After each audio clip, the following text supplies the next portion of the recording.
Hey everyone, it's Alexander Robinson. Welcome to the channel, and this is my review for Y2K, the latest movie from A24, directed by Kyle Mooney. This movie takes place in 1999, more specifically, New Year's Eve of 1999. Two high school friends decide to go ahead and crash a party because one of them has a crush on a girl who's going to be at that party.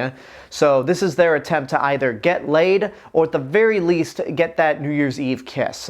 However, once the clock strikes midnight and they enter the year 2000, all the machines start going haywire, start taking over, killing people, so it's up to these friends to try and survive the Y2K problem. Before I continue, if you like this review and you want to see more videos like this in the future, then make sure to go ahead and subscribe to this YouTube channel and hit the bell button to get notifications when a new video comes out.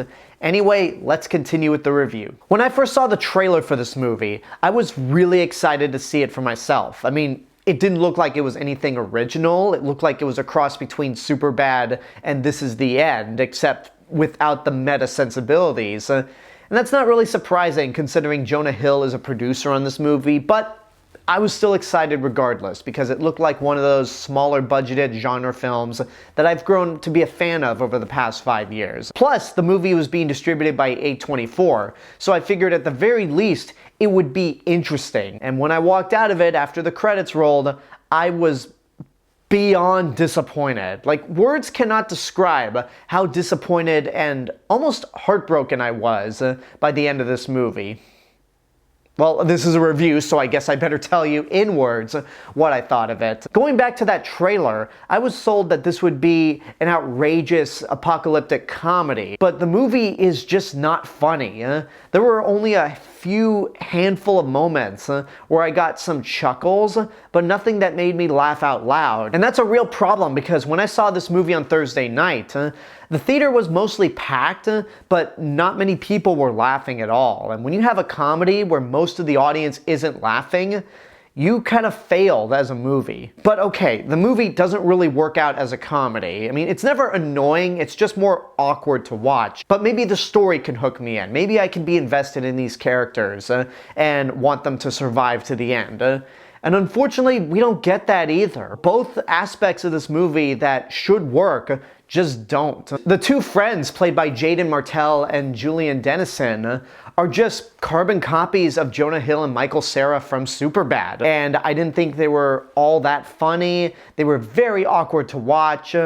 And I just didn't really care about them at the end. And same thing goes for Rachel Zegler. She's probably the best actress in the whole movie, but her character is just kind of the love interest for the main character, and I wasn't really invested in the love story. There were just so many wishy-washy moments between all these characters, especially when it came to the romance and that whole will they or won't they scenario. It got tiring. Although, in terms of the characters, I do have to give this movie credit on one aspect, something that I absolutely didn't see coming, is that the movie makes a decision with one of these characters that I thought, wow, no other movie like this, especially the way it was marketed, would have ever attempted to do that. At the end of the first act, no less. So that's kind of ballsy. I don't think it paid off, but it was bold in a way. If there was anything else I liked about this movie outside of Rachel Zegler, I thought that the music was actually really good. I'm talking more about the score of the film, not exactly the soundtrack,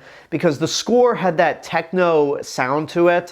Kind of reminded me of Trent Reznor and Atticus Ross. Not to the same extent, but I definitely got a few Challengers vibes from this score. And also, there are a couple moments in the movie where there are these giant monsters made out of machines, but they're clearly guys in suits. So at the very least, I like that, and that they decided to actually make these robotic monsters, but they're portrayed by suit actors.